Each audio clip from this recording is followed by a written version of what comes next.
So dear students, welcome again in this lecture room. तो जैसा कि आप जानते हैं कि कल हमने जो टॉपिक डिस्कस किया, but due to time limitation ये हमने कंप्लीट नहीं कर पाया कल के लेक्चर में। दैट इज़ C4 फोटोसिंथेसिस, या जिसे हम C4 साइकिल भी कहते हैं।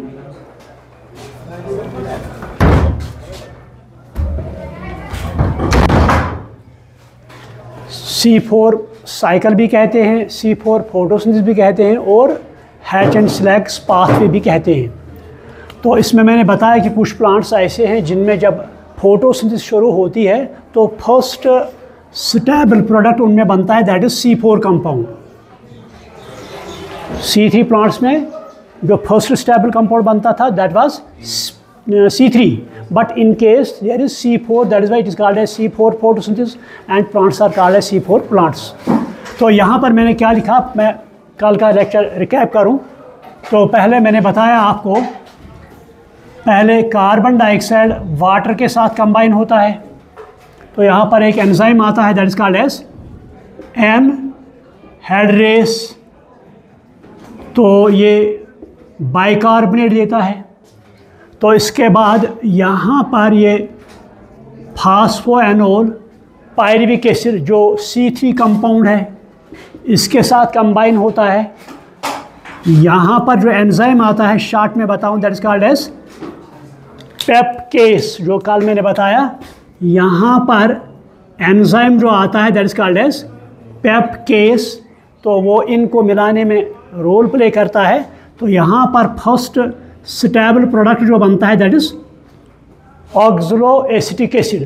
तो ये ऑक्सलोएसिटिक एसिड है, दिस इज C4 कंपाउंड। क्योंकि इसमें 4 कार्बन होते हैं तो इसी बिना पर this is called as C4 photosynthesis, and those plants in which C4 photosynthesis takes place they are called as C4 plants. This also called as C4 cycle, या हम इसे हैच एंड स्लैग्स पाथवे भी कहते हैं क्योंकि उन्होंने study किया। तो उसके बाद यहाँ पर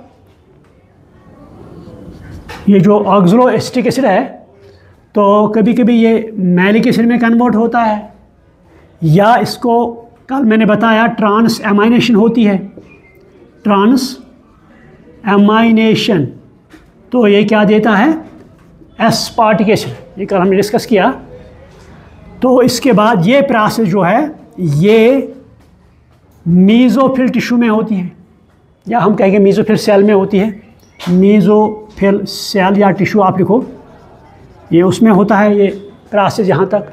तो उसके बाद जो ये मैलिक एसिड है ये यहाँ पर ट्रांसफ़र होता है किसमें, बंडल शीथ में। अगर आपको याद होगा कल मैंने बताया जो ये C4 प्लांट्स है, अगर उनका हम लीफ का ट्रांसफर सेक्शन ले लेंगे वहाँ पर उनको एक स्पेशल टाइप ऑफ एनाटमी होती है that is called as Kranz anatomy. यहाँ मैंने बताया जो बंडल वेस्कुलर बंडल होता है इसमें जाइलम और फ्लोएम होता है। तो इस वेस्कुलर बंडल को बाहर से 2 to 3 लेयर कवर होता है, 2 to 3 लेयर कवर होता है, that is called as bundle sheath. It is called as bundle sheath. तो इस एनाटमी को हम क्रेन्स एनाटमी कहते हैं। कल मैंने ये बताया क्रेन्स ये तो कोई साइंटिस्ट नहीं है, बल्कि this is German term, it means wreath to cover this vascular bundle. तो यहाँ पर मीज़ोफिल टिश्यू होता है। मीज़ोफिल टिश्यू में ये प्रोसेस होती है कि कार्बन डाइऑक्साइड वाटर कंबाइंस होते हैं, उसके बाद ये बाइकार्बोनेट देते हैं, उसके बाद ये फास्फोएनोल और पायरुविक एसिड से मिलता है इन द प्रेजेंस ऑफ पेप्केस, ये ऑक्सलोएसिटिक एसिड देता है। तो ऑक्सलोएसिटिक एसिड मैलिक एसिड में कन्वर्ट होता है, या इसको ट्रांस एमाइनेशन होती है, एसिटिक एसिड या एस्पार्टिक एसिड देता है। ये प्रोसेस किस में, इस मीज़ोफिल टिश्यू में होती है। तो उसके बाद ये मैलिक एसिड यहाँ से इस बंडल शीट में ट्रांसफ़र होता है। ये कल मैंने बताया, मैं कुछ बच्चे नए आए हैं इसलिए मैं रिकैप करता हूँ। तो यहाँ से ये मैलिक एसिड जो बना उसके बाद इसकी ट्रांसपोर्ट होती है कहाँ पर, बंडल शीट में। तो जब ये बंडल शीट में दाखिल होता है तो इस बंडल शीट में ये मैलिक एसिड, इसमें एक प्रोसेस होती है that is called as decarboxylation, जो कल मैंने डिस्कस किया इस बारे में। तो यहाँ पर मैं लिखूँ डिकार्बोक्सिलेशन, शॉर्ट में डिकार्बोक्सिलेशन। तो डिकार्बोक्सिलेशन एक प्रोसेस होती है, इसमें कितने कार्बन होते हैं? 4 कार्बन। कल मैंने ये बताया आपको 1 2 3 4 कार्बन एटम्स होते हैं। तो एक कार्बन यहाँ से रिमूव होता है in the form of CO2, that is called as decarboxylation. फिर कितने रहे यहाँ पर? मुंह में ज़बान है, 3 रहे यहाँ पर। तो वो यहाँ जो 3 रहे तो यहाँ एक कंपाउंड देता है that is called as pyruvic acid. तो जो यहाँ से कार्बन डाइऑक्साइड निकला CO2, ये तो बाहर नहीं चला जा सकता है, क्योंकि कल मैंने बताया ये जो कवर है, बंडल शीट है, इसमें कुछ कैरेक्टर्स होते हैं। It is impermeable to gases exchange, या आपके NCERT में वो टर्म दी गई है कौन? इम्परवियस। अगर आप NCERT में पढ़ेंगे वहाँ पर ये लिखा है the bundle sheath is impervious to gases exchange. जिस तरह हम सेल मेम्ब्रेन को कहते हैं परमेबल, वो हर एक सब्सटेंस को एलो करता है, चाहे अंदर जाना है उसे बाहर जाना हो। अगर इम्परमेबल कहेंगे तो कोई बाहर नहीं जा सकता है, कोई अंदर नहीं जा सकता है। Similar is the case with this bundle sheath. तो ये बंडल शीट इस किसी भी गैस को ना अंदर जाने देता है ना, तो चूँकि यहाँ क्या बना? Carbon dioxide. ये किस में है? इसी बंडल शीट में। ये तो बाहर नहीं जा सकता है। तो ये क्या करेगा? अब यहाँ पर ये कार्बन डाइऑक्साइड किसके साथ कंबाइन होगा? RUBP के साथ, जो हमने C3 साइकिल पढ़ा। तो यहाँ पर enzyme that is called as rubisco, याद है? That is called as RUBIS, rubisco, ribulose 1,5 bisphosphate carboxylase oxygenase enzyme है। तो ये एंजाइम इसमें एब्सेंट होता है।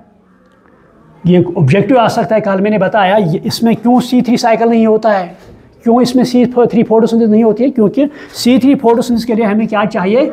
हमें एंजाइम चाहिए रिबिस्को, ये एंजाइम हमें चाहिए। तो ये इसमें नहीं है, लिहाजा इसमें C3 साइकिल नहीं होगा। वो ये कहाँ है? बंडल शीट में है। तो यहाँ पर जो कार्बन डाइऑक्साइड निकला वो बाहर नहीं जा सकता है। तो यहाँ पर एक किसके साथ कंबाइन होगा? RUBP के साथ। तो ये यहाँ देगा PGA, जो हमने पढ़ा है, तो मुझे डिस्कस करने की कोई ज़रूरत नहीं। तो it will go give here C6H12 O6 glucose देगा यहाँ पर, या ये साइकिल फॉलो करेगा that is called C3 cycle. In short I can say जो कार्बन डाइऑक्साइड मैलिक एसिड से निकला किसमें? बंडल शीट में, डिकार्बोक्सिलेशन हुई, ये RUBP के साथ कंबाइन होगा। तो this will follow C3 cycle. तो ये C4 प्लांट्स हैं, इनमें C4 साइकिल भी होता है, C3 साइकिल भी होता है। C4 किस में होता है? मेसोफिल टिश्यू में। C3 किस में होता है? कभी कभी ये नीट में भी ऑब्जेक्टिव आ सकता है, कभी कभी आपके बोर्ड के एग्ज़ाम में भी ऑब्जेक्टिव आ सकता है। अरे मैंने बहुत बार आपसे कहा है, जब मैं ये कहूँ कि ये ऑब्जेक्टिव आ सकता है, चाहे नीट हो या बोर्ड हो, प्लीज़ नोट दैट। कि मैंने बहुत बार ये कहा आपसे, जब भी मैं ये कहूँ ये ऑब्जेक्टिव आ सकता है, उस पर नोट करो। तो मैंने एक एग्ज़ाम्पल दी है एक बच्चे की, मैंने बताया आपको, एक ही इज़ फ्राम शुपियान, वो मेरे पास पढ़ता था। तो वो MBBS, उसने आज शायद आज वो डॉक्टर है, तो उसने MD भी किया। वो मेरे पास पढ़ता था, मैं भी यही इसी तरह कहता, ये ऑब्जेक्टिव नीट में आ सकता है। तो वो क्या करता था? वो हर एक पॉइंट ही नोट करता था। जब उसका फादर मुझे मिला तो उसके फादर ने मुझे बताया, वो मेरा बच्चा आज MBBS कर रहा है, लेकिन वो ये कहता कि यूसुफ सर जो पढ़ाता था हमें, उसके पढ़ाने से हमें जो मतलब मैं पॉइंट्स लिखता था, डायरेक्ट 35 क्वेश्चंस मुझे आ गए इससे। मुझे कोई मतलब ना किसी रेफरेंस में जाना पड़ा, ना NCERT में जाना पड़ा, डायरेक्ट कितने क्वेश्चंस? 35 questions direct question. इसलिए मैं आपको बार बार कहता हूँ, जो भी मैं कहूँ कि ये ऑब्जेक्टिव आ सकता है, please note down that point. तो C3 साइकिल मेसोफिल टिश्यू में होता है, और ये C4 किसमें? मेसोफिल टिश्यू में होता है, और C3 किसमें? बंडल शीट में हो। तो ये C4 प्लांट्स ऐसे हैं कि इनमें दोनों के दोनों फोटोसिंथेसिस होते हैं, दोनों साइकिल्स होते हैं C3। तो प्रोडक्शन के एतबार से ये बहुत ही इम्पॉर्टेंट है। तो उसके बाद क्या होगा? यहाँ पर जो बना पायरुविक एसिड, ये C3 कंपाउंड है, तो ये यहाँ से ट्रांसफ़र होगा किसमें? वापस मेसोफिल टिश्यू में। जो यहाँ मैलिक एसिड से डिकार्बोक्सिलेशन के बाद पायरुविक एसिड बना, तो ये पायरुविक एसिड वापस कहाँ चला जाएगा? मेसोफिल टिश्यू में। तो कल मैंने बताया यहाँ पर मैंने बताया कल एक और पॉइंट यहाँ मैं भूल गया, यहाँ पर मैंने बताया यहाँ से हमें NADP ये आता है, तो उसके साथ यहाँ से तो एक तो कार्बन डाइऑक्साइड निकला, जो यहाँ पर H होता है वो H किससे NADP के साथ मिलता है, इट गिव्स NADPH, तो वो इसमें फिर इस्तेमाल होता है C3 साइकिल में। ठीक, तो ये पायरिक एसिड वापस आ गया किसमें, मीजोफिल टिश्यू में, तो यहाँ इसके साथ ATP आएंगे, वो कंबाइन होंगे किसके साथ, जिस पायरिक एसिड के साथ, जो पायरिक एसिड किसमें बना, बंडल शीथ में, ये बनने के बाद ट्रांसफ़र हुआ किसमें, मीजोफिल टिश्यू में, तो मीजोफिल टिश्यू में इससे क्या मिलेगा, कंबाइन होगा ATP, एडेनोसिन ट्राइफॉस्फेट, तो ये एडेनोसिन ट्राइफॉस्फेट इसमें से फास्फेट उठेंगे किसके साथ कंबाइन होंगे, पायरुविक एसिड के साथ, तो this will give phosphoenol pyruvic acid. तो यहाँ पर क्या देता है ये AMP, कल मैंने ये बताया, ये पॉइंट आप नोट कर लो, जो C3 साइकिल होता है वहाँ पर ATP वापस क्या देता है हमें, ADP, मगर C4 साइकिल में ATP क्या देता है, AMP, ये नोट कर लो आप। इन C3 cycle ATP when combines with RUBP that gives ADP, but in C4 cycle it gives AMP. AMP means adenosine monophosphate, AMP means adenosine monophosphate। तो ये जो यहाँ पर बना क्या PEP, ये वापस आएगा किसके साथ, इसके साथ कंबाइन होगा, फिर से ये साइकिल करेगा। क्लियर, एक तो ये फिर से साइकिल ऐसी प्रोसेस दोबारा करेगा, यानी C4 साइकिल। तो इस तरह से C4 साइकिल कंप्लीट होता है। लेकिन यहाँ पर जो ये पॉइंट है हमारे पास, जो ATP से हमें क्या बना, AMP, अब इस AMP को वापस हमने ATP बनाना है। ये इस तरह है, A बॉन्ड P है ना, अगर ATP ले लेंगे तो यहाँ पर 3 फास्फेट होते हैं, अगर ADP लेंगे वहाँ तो 2 फास्फेट होते हैं, लेकिन ये क्या है AMP, यहाँ पर कितने होंगे, तो इसको ATP बनाने के लिए कितने फास्फेट की ज़रूरत है, 2 है ना। We need excess inorganic phosphate, तो अगर इसको हमें वापस ATP में कन्वर्ट करना है, हमें 2 ATP एक्सेस में चाहिए, क्योंकि एक ATP से एक फास्फेट आ गया यहाँ पर, ये बनेगा ADP, फिर और ATP हमने लाना है, उससे फास्फेट ग्रुप निकालना है, ये भी क्या बनेगा ATP। तो हमें यहाँ एक्सेस 2 ATP चाहिए, ये AMP को ATP कन्वर्ट करने में हमें मज़ीद 2 ATP की ज़रूरत है।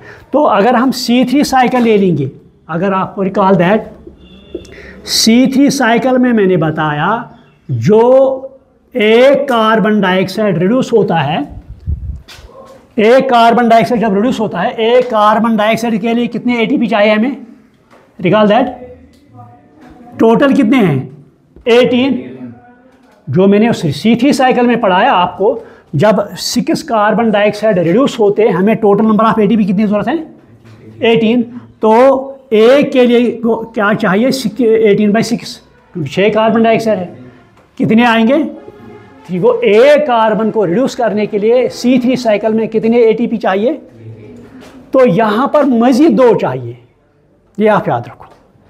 C3 साइकिल में एक कार्बन को रिड्यूस करने के लिए, फिक्स करने के लिए वी नीड 3 ATP मॉलिक्यूल्स, तो यहाँ हमें एक तो वो 3 ATP और मज़ीद 2 ATP चाहिए, तो कितने होंगे फिर 5। वो इन लिखो आप, इन C4 साइकिल,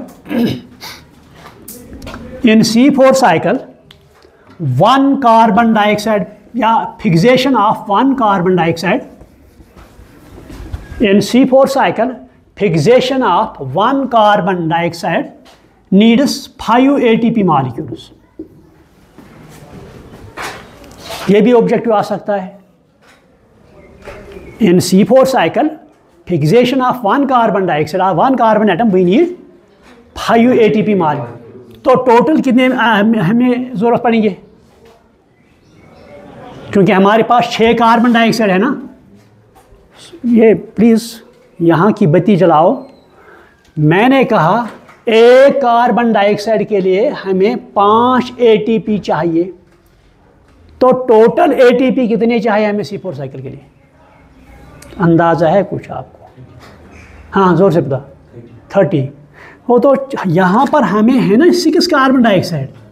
हम इक्वेशन जब फोटोस में लिखते हैं क्या लिखते हैं? 6 टाइम्स वाटर, यही लिखते हैं ना, यही लिखते हैं ना। तो एक कार्बन डाइऑक्साइड के लिए कितने? तो यहाँ पर कितने हैं? 6 × 5। ये ऑब्जेक्टिव आंसर। आपने रट्टा लगाया है, मान लो सारा का सारा फोटोसिंथेसिस आपने याद किया। वहाँ तो क्वेश्चन यही आया कि आप बताओ हमें एक कार्बन के लिए हमें 5 ATP चाहिए, बताओ टोटल कार्बन के लिए हमें कितना चाहिए। या वहाँ ये क्वेश्चन आएगा कि एक कार्बन के लिए हमें 5 ATP चाहिए, हमने 3 कार्बन को फिक्स करना है, कितने ATP चाहिए? 15। हमें 4 कार्बन फिक्स करने कितना चाहिएगा? तो एक एक इंक्रीज करेंगे, 5 को उसको मल्टीपल करेंगे, ठीक है। सो इस बार तो बाकी जो NADPH हैं, NADPH वो सेम रहेंगे 12। जो C3 साइकिल में हमें कितने NADPH ज़रूरत है? 12। यहाँ भी हमें 12। So we need to fix 6 carbon in C4 cycle. We need to fix 6 carbon dioxide या carbon in C4 cycle, that is R equal to 12 NADPH।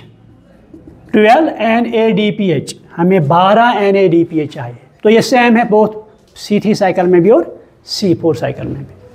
कभी भी क्वेश्चन मतलब कन्फ्यूजन के लिए आप क्वेश्चन मतलब मैं एग्जामिनर आपको डालेगा कन्फ्यूजन के लिए, मतलब क्वेश्चन पूछेगा वहाँ हमें C3 साइकिल में टोटल नंबर ऑफ ATP हमें 18 चाहिए और हमें जिस C4 साइकिल में 30 ATP चाहिए, बताइए NADPH कितने पड़ेंगे? तो बच्चा कन्फ्यूज हो सकता है। वहाँ तो ज़्यादा ATP हमें मिले चाहिए, C3 साइकिल में कम ATP हमें ज़रूरत है, तो वो वहाँ पर वो देगा 30 NADPH 12 NADPH। तो यहाँ ये याद रखना NADPH जो है जितने हमें C3 साइकिल में ज़रूरत है उतने ही हमें C4 साइकिल में।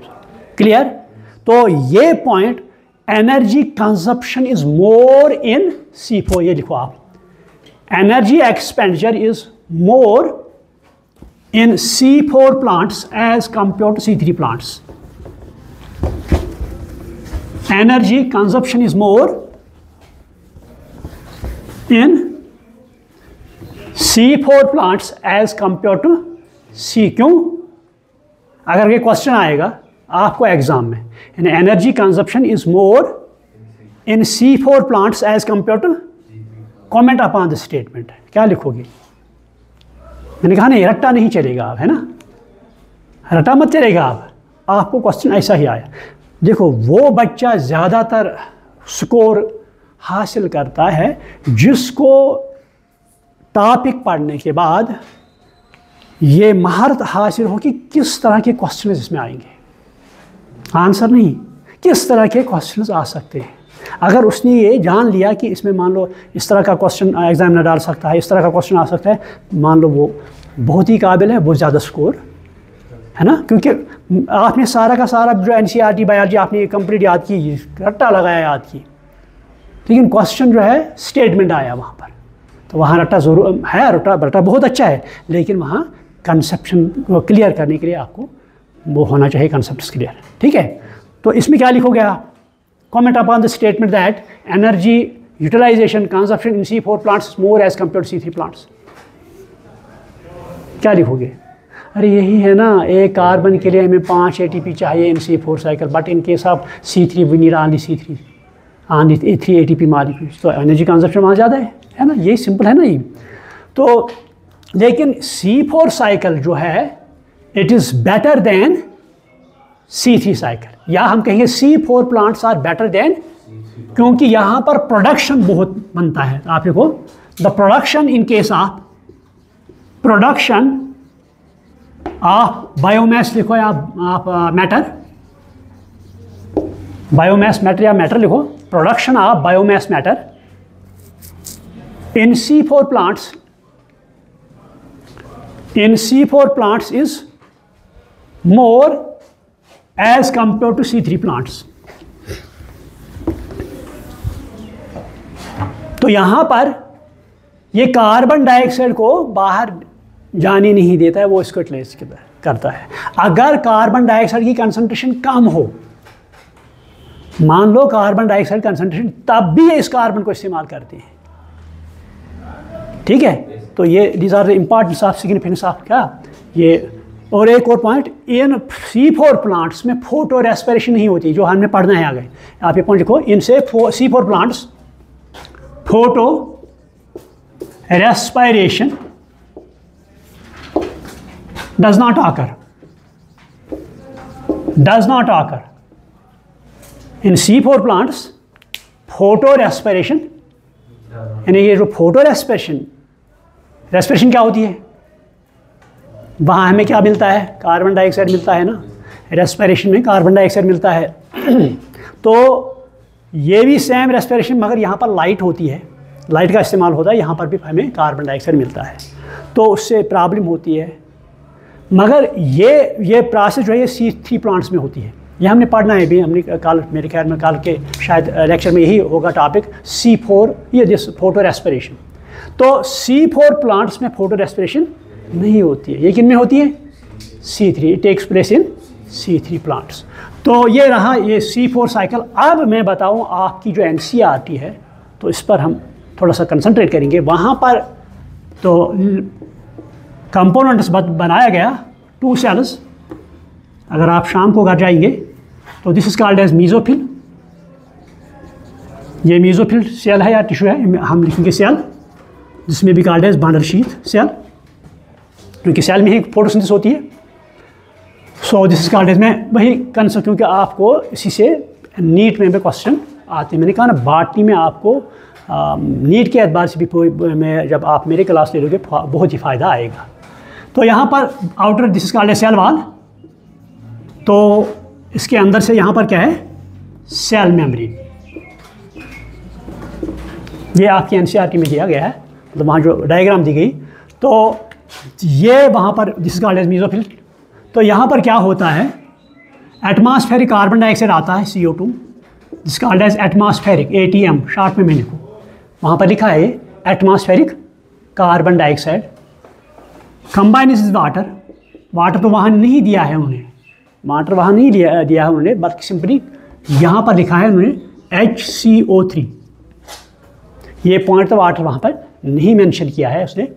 तो उसके बाद ये इट कंबाइन इज पेप, ये लिखा है वहाँ पर। तो it gives first C4 compound, तो वहाँ पर ये नहीं लिखा है ओक्सैलोएसिटिक एसिड, यहाँ पर लिखा, वहाँ पर क्या लिखा है, C4 कंपाउंड। आपको याद होना चाहिए इसे, C4 कंपाउंड क्या है, OAA, क्योंकि ये ऑब्जेक्टिव आ सकता है। The first stable product during C4 photosynthesis formed is oxaloacetic acid, that is C4 compound. इसमें 4 कार्बन एटम्स होते हैं। तो उसके बाद ये इसमें यहाँ पर पहले फिक्सेशन, यहाँ पर पॉइंट लिखा है फिक्सेशन, यहाँ पर पॉइंट पहले लिखा है फिक्सेशन, क्योंकि ये कार्बन डाइऑक्साइड फिक्स होता है। मैंने कहा कि फिक्सेशन होती है, इसकी रिडक्शन होती है। तो फिक्सेशन के बाद ये C4 कंपाउंड देता है। तो ये C4 कंपाउंड वहाँ पर लिखा है it use malic acid, aspartic acid वहाँ नहीं दिया गया है, इट यूज मैलिक एसिड। तो मैलिक एसिड के बाद वहाँ एक रेक्टेंगुलर शेप है, यहाँ पर लिखा है ट्रांसपोर्ट, यहाँ पर लिखा है ट्रांसपोर्ट, यानी ये मैलिक एसिड जो बना, तो अब इसको ट्रांसपोर्ट है ना होना है किसमें, बंडल शीट में। यानी जो मैलिक एसिड यहाँ पर बना, तो इस मैलिक एसिड को ट्रांसपोर्ट वहाँ लिखा है ऐसा रेक्टेंगल। अगर आप NCERT पढ़ोगे वहाँ पर लिखा है ट्रांसपोर्ट। ट्रांसपोर्ट मीन्स इसको अब ट्रांसफ़र होना है किसमें, बंडल शीट में। तो लिखेंगे यहाँ मैलिक एसिड बंडल शीट में आ गया। तो उसके बाद यहाँ पर सर्कल बनाया गया है, तो यहाँ पर लिखा है डिकार्बोक्सिलेशन। तो इस सर्कल में CO2 उन्होंने दिया है, सर्कल में उन्होंने CO2 दिया। तो ये जो है यहाँ पर C3 कंपाउंड मिला, ठीक है, C3 कंपाउंड। तो ये C3 कंपाउंड यहाँ पर इसको लिखेंगे पायरुवेट और पायरुविक एसिड। तो तो वहाँ पर लिखा है C3 कंपाउंड। तो ये कार्बन डाइऑक्साइड, इसको वहाँ सर्कल में ले लिया गया, this is called a C3 cycle, यानी ये क्या फॉलो करता है, C3 साइकिल। तो उसके बाद फिर से यहाँ एक रेक्टेंगल बनाया गया है, यहाँ पर लिखा है ट्रांसपोर्ट। तो ट्रांसपोर्ट मीन्स ये जो पायरुविक एसिड यहाँ बना, इसको आपका यहाँ कहाँ जाना है, मीजोफिल, इसको आप मीजोफिल में जाना है, हेयर PA। तो यहाँ पर ATP आएंगे, तो it will give AMP, this will give वापस हमें क्या दे देगा, PEP। तो मुझे मतलब ये NCERT पे आपके दिया है। तो वहाँ पर यहाँ पर एक रेक्टेंगल तो फिक्सेशन लिखा है, यहाँ पर रेक्टेंगुलर ट्रांसपोर्ट लिखा है, यहाँ पर सर्कल कार्बन डाइऑक्साइड लिखा है, यहाँ पर सर्कल ट्रांसपोर्ट। तो अगर नीट में ये डायग्राम आ सकती है आपको, तो एज ऑब्जेक्टिव वहाँ पर ये ट्रायंगल होगा, रेक्टेंगल, तो बीच में क्वेश्चन मार्क हो सकता है यहाँ पर। तो आपने लिखना है यहाँ पर क्या है, ये कार्बन डाइऑक्साइड, सर्कल होगा, बीच में नोट ऑफ इंटरॉगेशन हो सकता है, तो आपने बताना है यहाँ पर कौन सा कंपाउंड है। यहाँ पर एक और रेक्टेंगल है, तो बीच में नोट ऑफ इंटरॉगेशन हो सकता है। मैं ये मतलब समझा रहा हूँ आपको किस तरह के क्वेश्चंस ये ज़रूरी नहीं है कि कभी ये भी आ सकता है। यहाँ पर वो फिल इन द ब्लैंक्स डालेंगे, तो आपको यहाँ से जब घर जाओगे तो NCERT खोलो, तो वहाँ पर ये डायग्राम देखो, वहाँ पर हमने 2 सेल्स दिए हैं, मीजोफिल टिश्यू या cell and bundle sheath cell. तो इसमें C4 साइकिल उन्होंने दिखाया है, इसमें C3 साइकिल। सो ये इस प्रोसेस को हम C4 साइकिल कहते हैं, और इस फोटोसिंथेसिस को हम C4 फोटोसिंथेसिस कहते हैं। तो इन प्लांट्स को C4 प्लांट्स कहते हैं, या इस पाथवे को हम हैच एंड सिलेक्स पाथवे।